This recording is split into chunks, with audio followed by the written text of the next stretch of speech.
My name is Ian and welcome to Planted.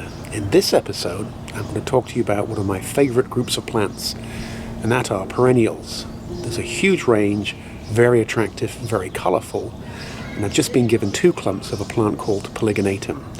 I'm going to show you how I dug them up and how I planted them. Let's go.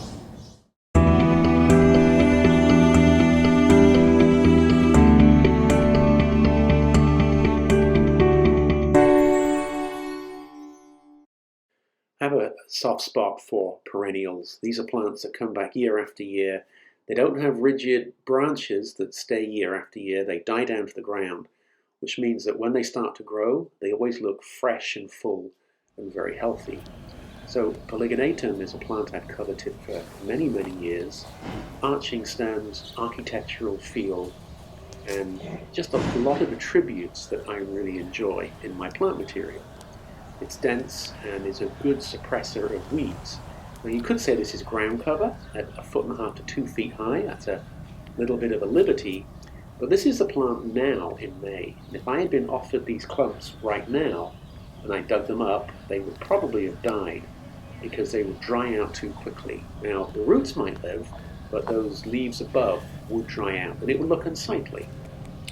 So if we fast forward, or rather fast backwards, this is that clump of plants just a few weeks ago, and it was at this time that I was offered two clumps of this Polygonatum Stamp. And with it being the shoulder season, it was, do I do it? Do I wait? Do I get it next spring? Do I try and move them now? And I felt that I was at the right time to make a quick get in there, dig them out, and let's get them replanted. So I want to show you what I did. Now, try and dig out a few clumps rather than just one big clump leaving a big hole.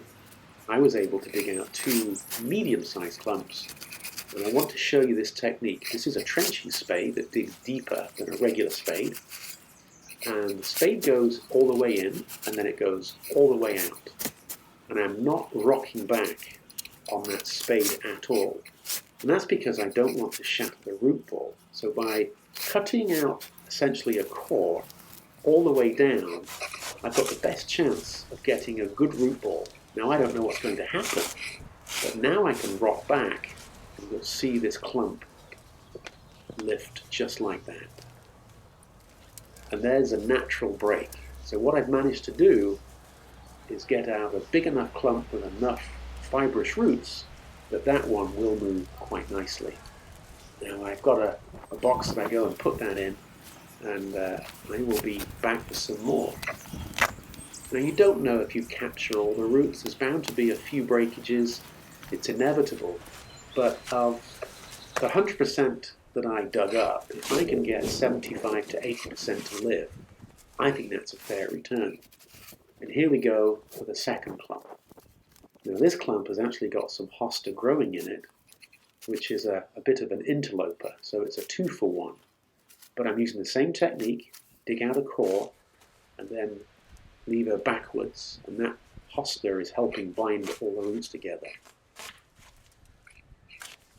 This is a nice sized clump, so we'll be very careful in handling that. Now this site is only a few minutes away from where I live, and I, in deciding to do this, knew that if I dig them up, I'm going to plant them immediately. And I cannot stress that enough. If you go to a friend's house and you stay a weekend and then you dig up some plants and they've got 2 days in a box like this, they really are going to dry out and be very, very stressed. So if you do this shoulder season perennial transplantation, dig them up and replant them immediately. Now my soil's had a lot of organic matter, with leaves in particular added to it, and it is black gold, so it's very nice to dig. And this means that I've got confidence in moving these plants kind of on the shoulder season, because I know that my soil is good. Take your time and be very gentle. You don't want to crack a root ball unnecessarily. There'll always be fragments that will break off, but anytime you can carefully site a fibrous perennial root ball, keep it intact and be very, very gentle. Take your time to set it to the correct level, and then you can very carefully backfill. I'm not a fan of getting in there and overly compacting. You'll see I'll use the hose in a few minutes to give it a water. I like to have that be my way of washing soil around the roots. There's our first clump in. Now, inevitably, you will get some that will shake loose.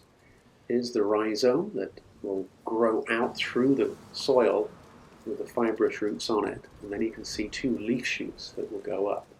I'm going to plant that, and I have high expectations for it to thrive. Take your time. I dug out 2 clumps, and I'm actually going to end up planting, I think, 4 clumps, because there's fragments and there's a root ball and there's this and there's that. So you end up with a number of plants rooted in your area, and all you want is for a few of them to take.